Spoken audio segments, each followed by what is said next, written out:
నమస్తే. Welcome to our channel.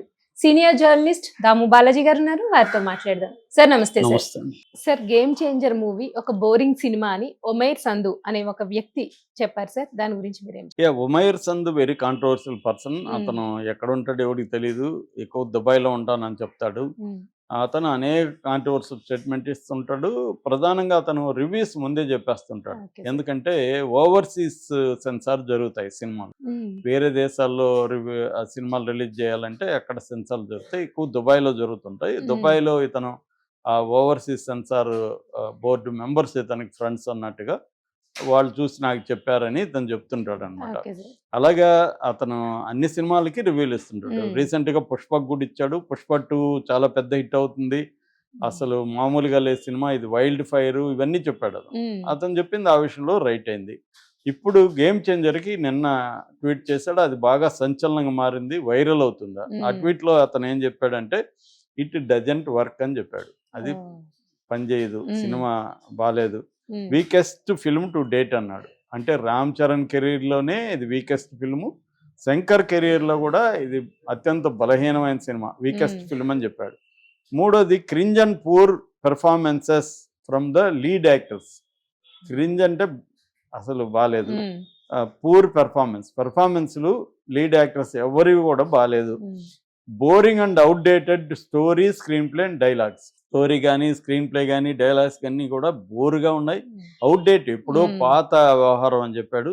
దాని తర్వాత ద ఫిల్మ్ ఈజ్ టార్చర్ అని పెట్టాడు లాస్ట్‌లో. హ్మ్. అంతకు ముందేమో సారీ ఫర్ ఆర్‌సీ ఫ్యాన్స్ అని పెట్టాడు. ఓకే. ఆర్‌సీ ఫ్యాన్స్‌ని చూస్తే నాకు హ్మ్. బాధేస్తుంది. హ్మ్.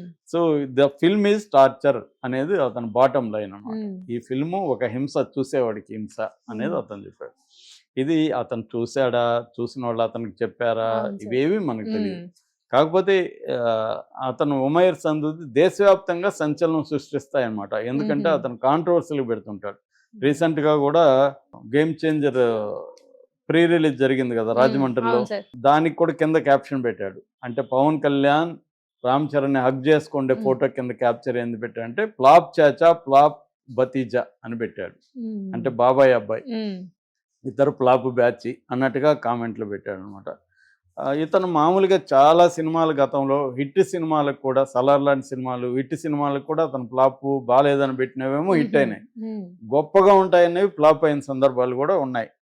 ఎవరు కూడా ఇప్పుడు రివ్యూలు చెప్పే వాళ్ళ అభిప్రాయాల ప్రకారమే హిట్లు, ఫ్లాపులు ఉండవు. అవును సార్. చాలా మంచి సినిమాలు కూడా రివ్యూ వాళ్ళు వాళ్ళకి నచ్చకపోవచ్చు. హ్మ్.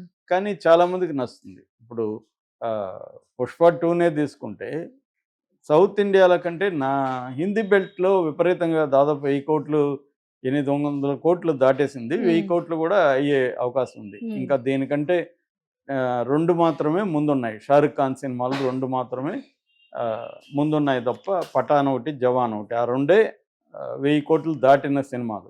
ఇది క్రాస్ చేసేసే అవకాశం కనిపిస్తుంది. అంత హ్మ్. స్థాయిలో. బెంగాల్‌లో అయితే ఆల్ టైమ్ హైయెస్ట్ 50,00,00,000 సినిమా బెంగాల్‌లో. ఏ హిందీ సినిమా గాని, ఏ బెంగాల్ సినిమా గాని హ్మ్. ఇంతవరకు రికార్డ్ లేదు. ఓహ్! నేపాల్‌లో 30,00,00,000 ఏ ఫారిన్ సినిమా ఇప్పటివరకు నేపాల్‌లో అంత కలెక్ట్ చేయలేదు. హ్మ్. మరి దాన్నంతా మనం ఇక్కడెవరు 'పుష్ప' చూసి గొప్పగా ఉందని చెప్పినోళ్ళు లేరు. అవును సార్. ఫస్ట్‌తో పోలిస్తే ఇది అంత గొప్పగా లేదు. హ్మ్. అల్లు అర్జున్ పెర్ఫార్మన్స్ ఒకటే బాగుంది హ్మ్. అన్నోళ్ళే ఎక్కువ మంది ఉన్నారు. కానీ మరి ఆ మాస్ చూసారు గదా! ఇప్పుడు ఆల్ రికార్డ్స్‌ని అది బ్రేక్ చేసేసింది. హ్మ్. 32 రోజుల్లో అది 2,000,00,00,000 చేరుకునే కనపడుతుంది. 1,800,00,00,000 హ్మ్. ఎళ్ళిపోయి 'బాహుబలి 2' రికార్డ్స్‌ని గూడా బ్రేక్ చేసింది. ఇంకొకే ఒక రికార్డ్ ఉంది. ఇంటర్నేషనల్‌గా అది బ్రేక్ హ్మ్. చేయాల్సిన రికార్డు 'దంగల్' 'దంగల్‌కి' మూవీ. అవును సంబంధించిన సార్. 2,000,00,00,000. మరి హ్మ్. ఆ స్థాయికి ఎలా వెళ్ళగలిగింది? అంటే ఇక్కడ ఇతను చెప్పిందాన్ని గ్యారంటీగా నమ్మలేం. కాకపోతే కొన్ని విషయాలు చూసినప్పుడు ఇతను బోరింగ్ స్క్రీన్ ప్లే, హ్మ్. బోరింగ్ అవుట్‌డేటెడ్ అంటున్నాడు. ట్రైలర్ చూస్తే మనకు కొంత లుక్ అయితే ఉంది. అంటే చూసిన డిజావు ఫీలింగ్ అంటాం. మనం హ్మ్. ఆల్రెడీ చూసిందే హ్మ్. అనిపిస్తుంది. ఎందుకంటే ఈవెన్ రాజమౌళి మాట్లాడుతూ కూడా నాకిది ఒకే ఒక్కటి సినిమా గుర్తొచ్చిందన్నాడు. ఎందుకు ఒకే ఒక్కళ్ళలో ఒక జర్నలిస్ట్ ఒక సీఎంని ఛాలెంజ్ హ్మ్. చేస్తాడు. ఇక్కడేమో ఒక ఐఏఎస్ ఆఫీసర్ ఒక సీఎంని ఛాలెంజ్ చేస్తున్నాడు. అతను రే అంటే ఇతను కూడా రే అంటున్నాడు. హ్మ్. ఆ ఛాలెంజ్ కనబడుతుంది. సినిమా అంతా కూడా వీళ్ళిద్దరి మధ్య ఛాలెంజే సినిమా. దీనికొక రివెంజ్ స్టోరీ యాడ్ చేశారు. సో, ఈ రివెంజ్ స్టోరీ పాతగానే ఉంది. తర్వాత కథ కూడా పాతగానే ఉంది. ట్రైలర్ చూస్తే కొత్త అంశాలేమి కనబడలేదు. కాకపోతే రిచ్‌గా లావిష్గా ఉంది. శంకర్ సినిమాలకి తెలిసిందే 5 అవును మొత్తం 5 పాటలకు గాను 75 కోట్లు ఖర్చు పెట్టామని దిల్ రాజు కూడా చెప్పాడు. కాకపోతే మనం చాలాసార్లు ఏంటంటే ఖర్చు పెడితే మాకేంట్రా బాబు అనుకుంటారు ఆడియన్స్. నువ్వు ఎంత ఖర్చు పెట్టావు, దేనికి పెట్టావు నాకు అనవసరం, నాకు నచ్చిందా లేదా అవును సార్. అనే ఒక దీంట్లో ఆడియన్స్ ఉంటారు కదా. మనమేమనుకుంటాం 3 ఏళ్ళు కష్టపడి తీసాము, ఎన్నో కష్టాలు పడి తీసుంటారు గ్యారంటీగా. అవును సార్. కానీ ఆడియన్స్కి అవన్నీ అనవసరం. వాళ్ళు కనెక్ట్ అయ్యారా లేదా అనేది కదా ఆడియన్స్కి సార్. మాకు నచ్చిందా, మేము పెట్టిన డబ్బులకి మాకు వర్తా కాదా అనేది చూస్తారు. ఉమ్. ఆ రకంగా పాటలు ఖచ్చితంగా బ్రహ్మాండంగా శంకర్ తీసినట్టే కనబడతాయి విజువల్గా వినడానికి. ఈవెన్ అతను ఎవరు సూర్య కూడా చెప్తున్నాడు, జరగండి జరగండి విన్నప్పుడు నాకేమీ అనిపించలేదు, నాకు డిసప్పాయింట్ కూడా అయ్యాను, కానీ విజువల్గా చూస్తే షాక్ అయ్యాను నేనని చెప్పాడు. అలాంటి విజువల్ ఎఫెక్ట్ శంకర్ ఇవ్వగలడు. అతనికి యునిక్ క్వాలిటీ ఉంది పాటలకు సంబంధించి. కానీ అది సరిపోతుందా? ఇవాళ ఆడియన్స్ శంకర్ గత 15 ఇయర్స్ బ్యాక్ 20 ఇయర్స్ బ్యాక్ తీసిన సినిమాల పరిస్థితి వేరు, ఇవాళ వేరు. ఇవాళ మొత్తం మారిపోయింది. ఇంటర్నేషనల్ సినిమాలన్నీ మన ఇంట్లోకి చూసుకుంటున్నాము. ఏమన్నా అవును ఇప్పుడు సార్. అంతా మలయాళ సినిమాలు, చాలామంది ఎక్కడ పోయినా మలయాళ సినిమాలు మేము చూస్తున్నాం అంటున్నారు, తమిళ్ చూస్తున్నారు, లాంగ్వేజ్ ఇబ్బంది లేదు. కాబట్టి ఇంత ఎక్స్పోజర్ వచ్చిన ఆడియన్స్ని సాటిస్ఫై చేయడం అంత ఈజీ కాదు. ప్రతిదాని కొత్తదనం కోరుకుంటున్నారు, ఎక్స్పర్ట్లు అయిపోయారు. కెమెరా యాంగిల్ దగ్గర నుంచి టెక్నాలజీ అన్నీ తెలిసిపోయింది ఇవాళ జనరేషన్కి. సో కాబట్టి ఇవాళ శంకర్ గేమ్ చేంజర్ సినిమా అందరినీ సాటిస్ఫై చేయగలుగుతుందా అనేది మాత్రం కొద్దిగా డిఫికల్ట్ సిచ్యువేషనే. ఆల్రెడీ కొన్ని ఇబ్బందులు ఉన్నాయి. తమిళ్లో రిలీజ్ అవుతుందా లేదా అని ఒక టెన్షన్ ఉంది. ఎందుకంటే లైకా వాళ్ళు శంకర్ మీద ప్రొడ్యూసర్ కౌన్సిల్లో కంప్లైంట్ చేశారు. ఎందుకంటే తను ఒప్పందం ప్రకారం మాది ఇండియన్ 3 కూడా కంప్లీట్ చేసినాకనే ఇది రిలీజ్ చేయాలి, కానీ ఆ ఒప్పందాన్ని తను అతిక్రమించాడు కాబట్టి ఈ సినిమాని రిలీజ్ కాపండి అనేది ప్రొడ్యూసర్ కౌన్సిల్లో పెట్టారు. అది నడుస్తుంది, వాళ్ళు కోర్టుకు వెళ్ళినా వెళ్తారు. రెండోది కర్ణాటకలో ఈ సినిమా రిలీజ్ కాకూడదని అక్కడ కన్నడ ప్రో కన్నడ బ్యాచ్ ఉంటారు. నేను నిన్న చెప్పాను దాని మీద. ఆ ప్రో కన్నడ వాళ్ళు దీనికి రంగులు పూసేస్తున్నారు, బ్లాక్ రంగులు పూసి చించేస్తున్నారు పోస్టర్లు అంతా ఈ రిలీజ్ వద్దని. సో ఇలాంటి ఒక నెగిటివ్ ట్రేడ్ నడుస్తుంది అన్నమాట, ట్రెండింగ్ నడుస్తుంది దీనికి.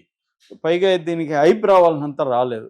ఒక శంకర్ రామ్ చరణ్ సినిమాకి హైప్ రావాలి, ఎందుకంటే గ్యాప్ వచ్చేయడం. శంకర్ వరుసగా ఫ్లాపులు తీస్తున్నాడు. స్నేహితుడ పెద్దగా ఆడలేదు, రోబో 2 ఆడలేదు, ఇండియన్ 2 అయితే అతి దారుణంగా ఉంది. ఇటువంటి ఒక శంకరు మళ్ళీ పాత చింతకాయ రివెంజ్ స్టోరీని తీసుకొచ్చి విజువల్ గ్రాండ్గా ఖర్చు పెట్టి తీస్తే చూస్తారా అన్న డౌట్ అయితే ఉంది. కానీ సినిమా చూసిన కొంతమంది ఇంక్లూడింగ్ మన సుకుమార్ లాంటి వాళ్ళు మాత్రం అద్భుతంగా ఉంది. ముఖ్యంగా సెకండ్ హాఫ్ ఎక్స్ట్రాడినరీగా ఉంది, ఇంటర్వెల్ బాగుంది, క్లైమాక్స్ చాలా బాగుంది. ఫస్ట్ హాఫ్ మాత్రం కాలేజీ సీన్లు, లవ్ రొమాన్స్ సీన్లు మామూలుగా వెళ్ళిపోతాయి. కానీ ఇంటర్వెల్ ముందు నుంచి మాత్రం లేసింది ఇలాగ సినిమా. సెకండ్ హాఫ్ ఎక్స్ట్రాడినరీగా ఉంటుంది. అంటే వీళ్ళిద్దరి మధ్య వచ్చేది కానీ ఫ్లాష్ బ్యాక్ అప్పన్న వీళ్ళ నాన్న క్యారెక్టర్ కానీ దాని సీన్లు కానీ.